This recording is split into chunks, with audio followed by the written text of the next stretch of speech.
It's Tuesday, April 11th. This is News 8 Now. I'm Jonathan Fong. The Democratic National Committee says it will hold its presidential nominating event in Chicago. President Joe Biden chose Chicago over finalists that included Atlanta and New York. This is the first time since 1996 the Democrats have used Chicago as their host city. The choice could counter Republicans who last summer decided to hold their 2024 convention in Milwaukee. Hundreds of Illinois classrooms will soon have new air purifiers. The state is reallocating about $30 million from COVID-19 funds to help school districts buy the air filters. The purpose of the air purifiers is to find a non-invasive way to help target COVID-19 and other upper respiratory diseases. According to the Illinois Department of Public Health, once schools complete their orders for the purifiers, they are expected to receive them around 2 weeks after the order was placed. A subcommittee in the Iowa House debated a bill that would ban anyone under the age of 18 from having their own social media accounts. Social media companies would be fined $1,000 per Iowa minor who has their own account. Google and Meta platforms have both registered against this bill. The subcommittee voted to approve this bill. It now moves on to the entire committee. Well, we've been blessed with some beautiful warm weather the past few days, and hopefully that trend will continue. We have meteorologist Andrew Stutsky here with the latest on your forecast. Yeah, Jonathan, you are so right. We got a nice early taste of summer that's arrived in the Quad Cities today with temperatures in the 80s.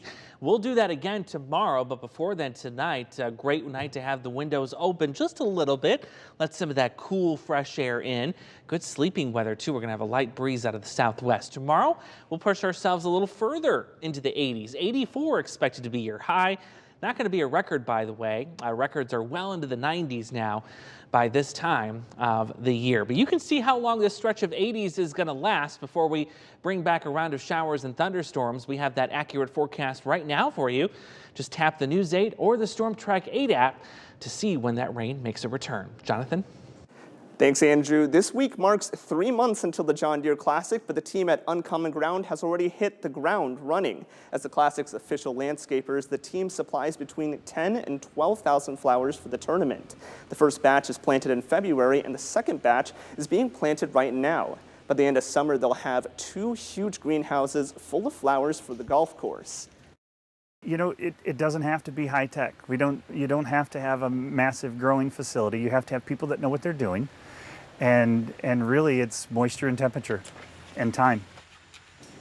You can see the team's work at the Classic this July. The flowers will decorate about half the holes, plus the entryway and common areas. And as always, WQAD is proud to be the official station of the John Deere Classic. That's all the time we have for News 8 Now. Be sure to stay connected online when you aren't in front of the TV. That's WQAD.com and our News 8 app for Apple, Android, Roku, and Fire TV, which are available anytime.